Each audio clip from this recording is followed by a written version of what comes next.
All right, welcome back. Let's continue now as South Africa celebrates Youth Month. Young South Africans are disproportionately affected by the burden of youth unemployment. Youth unemployment is a complex crisis which finds its roots in a number of systemic roadblocks. It's not only that we have one of the highest youth unemployment rates in the world, reported by Stats SA in Q1 of 2024, sitting at 45.5% amongst people between the ages of 15 and 34 years of age. But at the sidelines, though, there are also other conversations happening regarding the state of the nation's youth. How are they feeling about South Africa and their future? So joining us for this discussion is the Executive Director of SoWeVote, Otsile Nkadimeng, as well as virtually going to be joined in just a moment by the project leader at Youth Capital, a campaign advocating for policy change to solve unemployment, Kristal Duncan-Williams. Of course, this is South Africa Observes National Youth Day, dedicated to the young SA youth in the country. A very good morning to you, the both of you. Let me start with you, Otsile. Thanks for joining us at this hour. No, thank you so much for having me. I'm excited to be here. So we obviously saw Soweto Uprisings Day yesterday. Today, the country is having an extended holiday, but we can't ignore what has what has been undergone over the past few years, particularly in our 30-year democratic dispensation, as we look at the realities of the ground for the youth at large. You were also very busy yesterday at Constitutional Hill, marking and commemorating those events. I wonder if you could look at the 48th year that we're commemorating this event and what comes to mind, given the realities on the ground. There is increasing apathy, unemployment and frustration amongst young people in South Africa. That is the unfortunate reality. 48 years after the Soweto Uprising, where we saw a lot of young leaders who are now leading the country, taking charge, speaking about the country and the South Africa that they wanted to live in, one of inherent prosperity, one where people, young people in particular, felt valued and where their future was brighter. 48 years onwards, a little bit skeptical about what young people in this country actually see for their future, because we're seeing levels of so much unemployment, poverty and degradation in the country that there's a prevailing sense of we don't know what's going on anymore. We feel so disconnected with what's happening in the country, not just from a leadership standpoint, but from a place of what our place in South Africa means in the future and also in the present, that I don't think a lot of young people viewed June 16 as a time of celebration. No, absolutely. And given the issues that come to the fore for you, what do you think are some of those core issues 30 years into our democratic dispensation? Poverty, unemployment, inequality, are just, to name a few. I think we have to start with unemployment. The number of young people who are unemployed in this country is shocking. And that is because, lots of lives are being held up by this unemployment. The fact that there are young people in this country who went to school, played by the rules, never broke any laws, went to university, matriculated, got their degree and everything, yet they aren't employed, or some of them who did pass in university but aren't graduates because NSFAS hasn't paid their fees. The fact that that's the reality in the country right now is breaking. It's breaking not just our society, it's breaking the state of what young people are able to do for South Africa.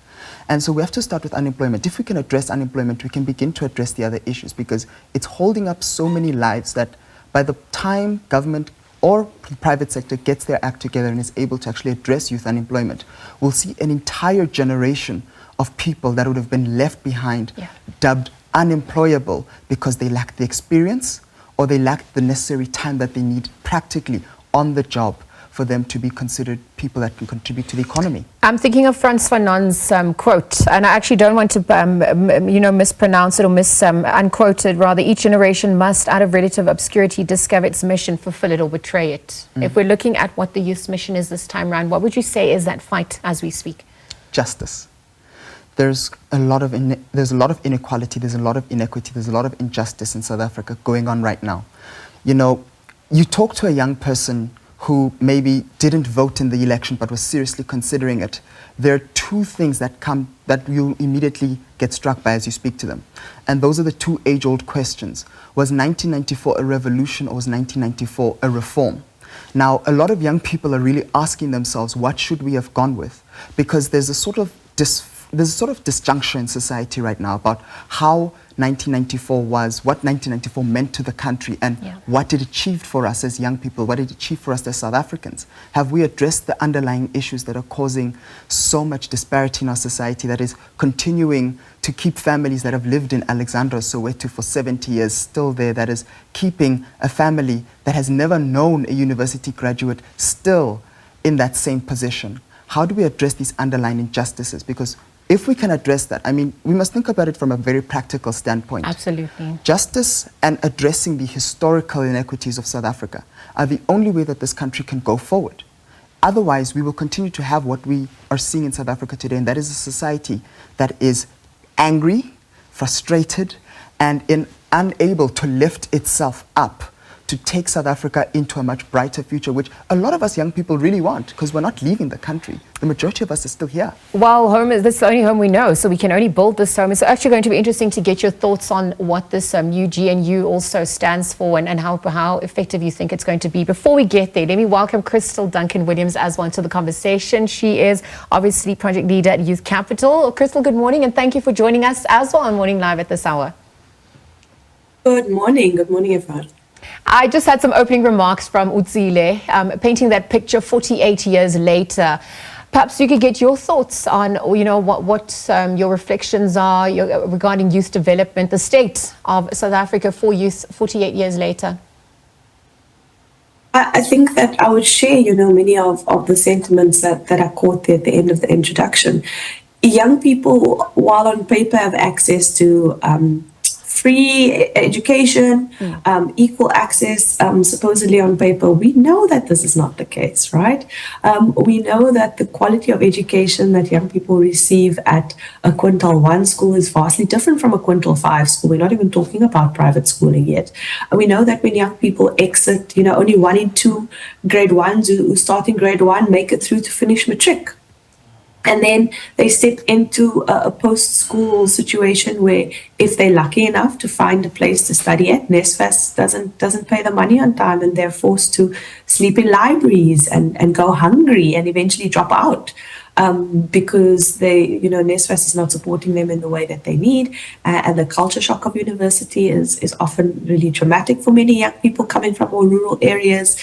They often have no career guidance, and so end up studying things that are not going to allow them access into the labor market. And then again, for those who finish that qualification, the disillusionment of coming out of working really hard, making all those sacrifices despite all those challenges, to only sit unemployed. Because you've studied something that maybe the labor market doesn't value. You don't have the workplace skills. And then to be stuck and be unemployed for years and years and years, rejection upon rejection upon rejection. This is the reality that young people face. And in and amongst all of that, we've got things like the climate crisis, which I think young people are feeling deeply. We've got the corruption and the nepotism that young people are seeing within their communities at a very local level. In February and March, we traveled to 6 provinces and spoke to civil society, researchers, young people, some private sector representatives, and really that level of corruption and nepotism at the local level is something that weighs heavily on the minds of all South Africans. And so, in a nutshell, I think young people are at a really desperate place, in a really low place, and yet they continue to be optimistic and to try to show up in their communities in the way that they can with the resources that they have, whether that be, helping younger children to read, or helping others in matric to study for their exams. Young people are doing things. We just might not value the things that we're doing. And unfortunately, we as a society do not see the things that they are doing, and rather brush them off as lazy or entitled, which is not true for the majority of young South Africans. Kristal, you also highlight 10 main challenges that the youth are facing. Perhaps you could speak to that as well. What also needs to be done to shift the needle on that crisis? Our 10-point action plan at Youth Capital covers the areas of education. I mentioned the fact that many young people don't make it through the schooling system. Yes. We don't see young people as individuals. It's kind of a broad sweeping statement. Young people move schools, they move provinces, they've got to repeat grades, basic kind of administration that we're not getting right, because we don't check learners at the individual level very well. And then the kind of wraparound support that young people need, both psychosocial as well as academic. And then we talk about, I mentioned NSFAS. That financial support is so critical for young people. How can you expect young people to study if they don't have food on their tables? Once young people leave places of learning, they step into a place of nothing. The exorbitant costs of looking for work. We spoke to 10,000 young people at the end of last year, and Young people are spending in the region of 1,400 Rand a month just to look for work. Many of them never finding that work, despite having to borrow money, rely on grants to do that. Young people don't have the social networks to allow them access to opportunities. So they're really stuck in this place of nothingness in this transition phase. And then, if we look at the area of actually finding a work experience, we have public employment programs and things like the Basic Education Employment Initiative, which is kind of a light in the darkness of public employment programs, and the Social Employment Fund as well, and the National Youth Service, where we've seen some money being put into the pockets of young people to provide services that the community needs. We need to now strengthen those partnerships in these communities with local businesses, so that when these short-term work opportunities end, they translate into a next step, and not young people going back into that place of nothing that I just mentioned. Yes, actually, I want to small pick up and medium businesses. Yeah. Yeah, please continue on that small and medium business. I just want to bring Otsile back in after that.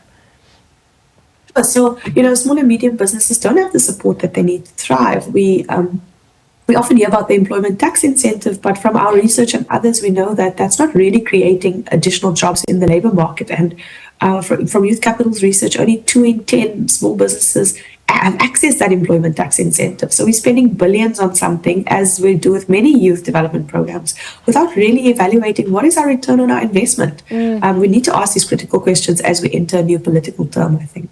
Otsile, on the back of what Kristal echoed now, the issue of interest amongst the youth in what's happening in South Africa also coming to the fore. We saw the youth playing a big role, unseating the ANC now at 40%, holding them accountable given the realities on the ground. Talk to that interest that you're seeing from the youth that they're this time round.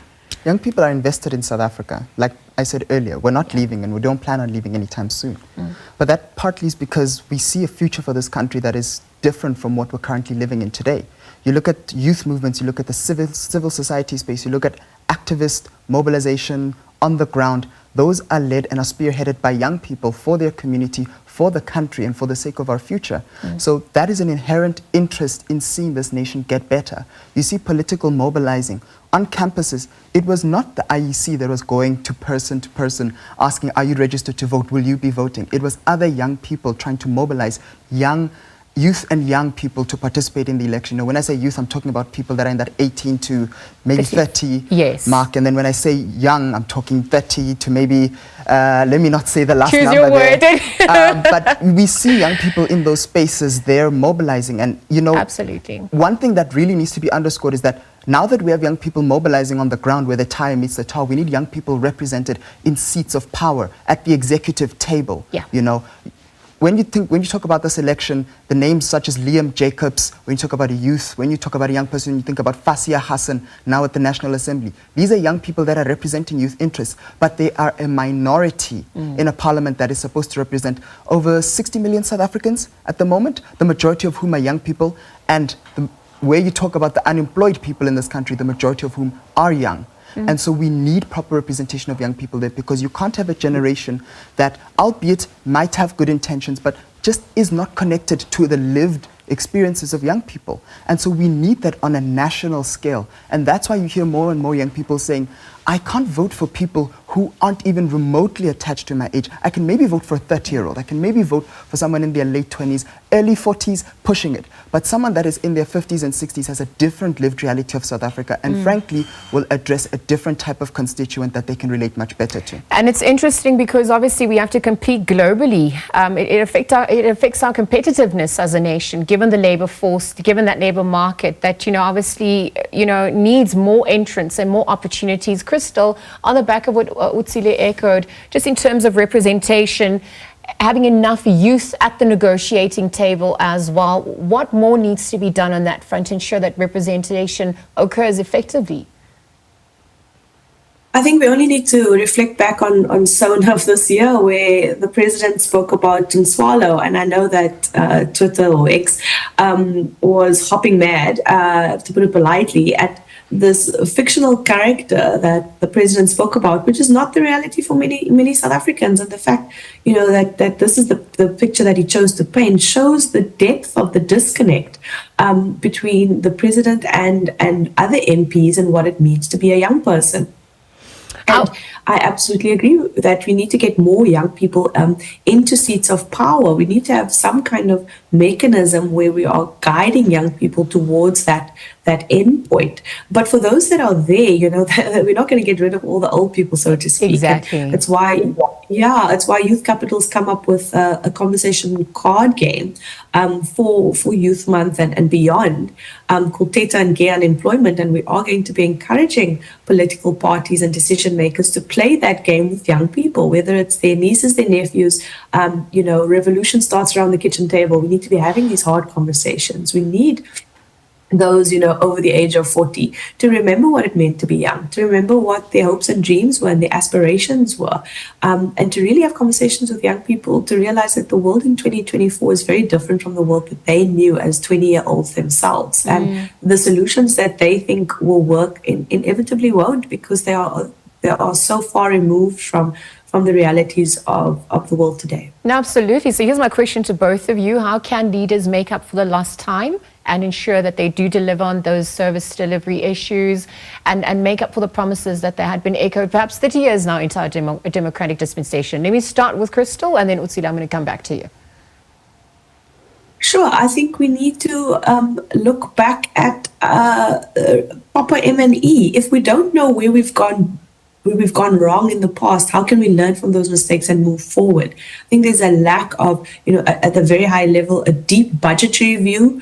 Budgets are just based on spend and kind of historically how budgets have been spent. We need a deep evaluation of service delivery within specific municipalities so that, the new hands understand what the old hands have done and can either build on what is working or chuck out what is not working. If we don't know that, we're basically going in blind, and we are very likely going to make the same mistakes again. And so I think we need to start there and to own the fact that we've been really bad with transparency in terms of reporting down to the local level, and we need to fix that as a point of urgency. What's it for you on the back of that? Also, what gives you hope? What gives me hope is that there's more and more young people awakening to what's happening in the country. And you said that what can leaders do in response, Young people will tell you that they have a sense that leaders have run out of vision, they've run out of direction, they've run out of a way to get South Africa out of this mess. And when that happens, they need to be run out of power. And that was a huge message we're getting from young people in this election. I mean, at SoWeVote, we literally have no money, but we're just a bunch of first years that are trying to mobilize more young people to get involved. And so when we're engaging with them, they're saying to us, the thing that gives them hope is that they're seeing organizations like Youth Capital, organizations like SoWeVote, they're seeing individual young people waking up, working in their community, doing things that are making this nation just a little bit better. Because millions of people waking up in South Africa, majority of them young, who are apathetic, who feel that nothing can change. They need someone to show up and make something good happen. And when people like Youth Capital, when we at SoWeVote get up and we do things, when more young people get up and do things, it makes people feel that South Africa is a much brighter and much better future. So, summarize, leaders need to get out of the way and let a lot more young people enter the space and take South Africa to where our generation needs it to get. And secondly, people just need to show up and make good things happen. So we can't ignore the strides that have been taken, but obviously there are still more questions and answers at this point. And thank you to the both of you for joining us at this hour and for weighing in, really speaking to the reality on the ground and really echoing what your hopes are for the future as we navigate the next 30 years beyond our 30 years of democracy already. Let's leave that conversation there for now. Kristal Duncan-Williams, project leader at Youth Capital, Otsile Nkadimeng, executive director at SoWeVote, speaking about the challenges facing youth and young people in South Africa.